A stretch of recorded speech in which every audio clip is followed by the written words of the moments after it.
Kepada yang terhormat, seluruh warga Republik Indonesia, dimanapun Anda berada, khususnya masyarakat Halmahera Maluku Utara. Dengan segala hormat, saya Anissa Madaniah memberitakan tentang tambang emas yang ada di Halmahera.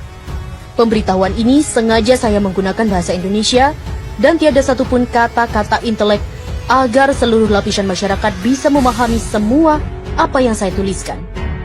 Perlu kalian ketahui bahwa tambang emas yang paling terbesar di seluruh Indonesia tempatnya bukan di Papua, tapi tempatnya berada di Halmahera Maluku Utara. Tambang emas itu milik negara kita. Artinya, emas itu hanya milik negara.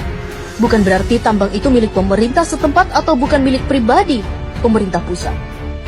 Kini tambang emas itu telah diberikan oleh Luhut Binsar Panjaitan dan Jokowi kepada pengusaha asing yang berasal dari negara Cina dengan dana investasi sebesar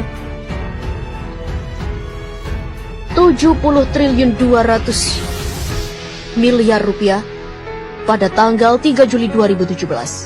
Selama ini, alasan mereka bahwa tambang-tambang itu hanya untuk kesejahteraan rakyat, tapi kata-kata itu adalah pembodohan atau kata-kata bohong.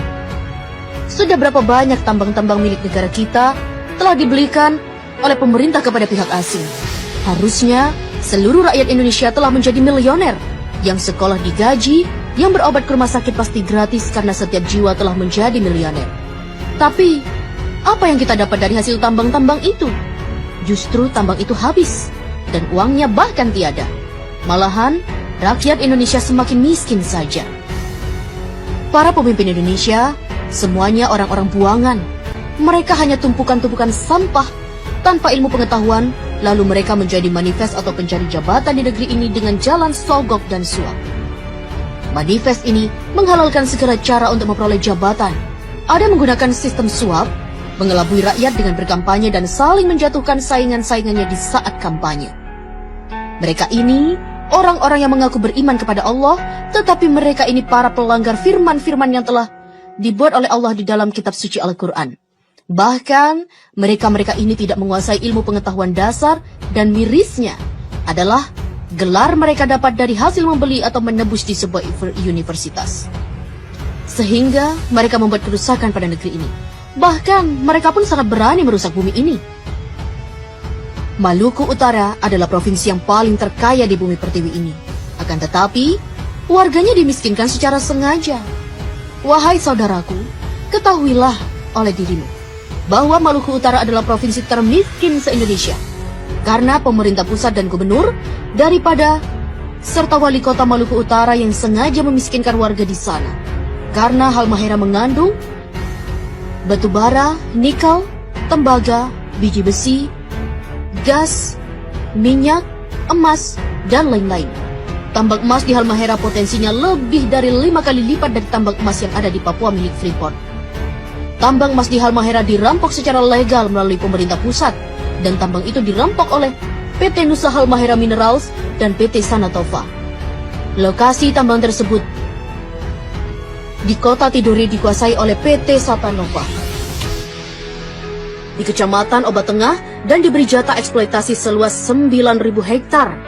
Dan potensi emas nggak bisa ditebak karena emas betat itu sangatlah banyak jumlahnya. Di bagian selatan Gosowong, Maluku Utara, dikelola oleh PT Nusantara Nusa Halmahera Mineral. Pada tahun 2016, mereka berhasil mengantongi emas seberat 10 ton. Di Pulau Bacan, di Obi dan di Kiowa. Ketiga lokasi ini, pasca pelantikan Gubernur DKI dan pasca pelantikan Gubernur Maluku, akan diberikan secara lelang pada pengusaha yang bermodal sangat besar. Ketiga lokasi ini belum dikelola. Lokasi ini berpotensi logam emas yang sangat melimpah ruah. Jika hasil tambang emas itu dibagikan kepada seluruh rakyat Maluku, maka provinsi akan menjadi nomor 1 terkaya di seluruh dunia. Tambang emas ini rencananya pasca pelantikan gubernur akan dilelang kepada pihak asing. Siapapun keluar sebagai lelang, maka dialah yang menjadi si penguasa tambang itu. Presiden, Wapres, Menteri, KPK, BIN, MPR, DPR, Gubernur hanya mampu menghabiskan seluruh tambang-tambang yang ada di seluruh wilayah NKRI. Entah itu tambang yang berada di laut maupun yang ada di daratan, semuanya diserahkan kepada negara luar. Sebab mereka tidak mampu mengelola, tidak mampu mensejahterakan rakyat, karena mereka bukanlah para pemimpin, tapi mereka hanya mampu mensejahterakan dirinya dan keluarga, partainya, dan pengusaha asing karena mereka adalah para pengkhianat negara dan mereka adalah perampok yang sesungguhnya. Wahai saudaraku, apabila Presiden Republik Indonesia dan rombongannya mengunjungi provinsimu, itu tandanya sumber daya alam yang ada di sana akan segera dirampok untuk diberikan kepada negara adidaya dan uangnya hanya untuk mereka-mereka saja. Bahkan mereka selalu berhutang pada negara lain dan bahkan mereka mencari para investor asing sebanyak-banyaknya. Hal ini bertujuan hanya mencari kekayaan pribadi mumpung mereka masih menjabat sebagai yang disebut di atas. Saya Anissa Madania, putri Indonesia yang tidak takut terpenjara dan tidak pernah takut untuk mati. Wassalam. Mohon diviralkan biar sampai ke tangan para pejabat yang amanah. Dan bahkan mereka-mereka ini tidak menguasai ilmu pengetahuan dasar dan mirisnya adalah gelar mereka dapat dari hasil membeli atau menebus di sebuah universitas. Sehingga mereka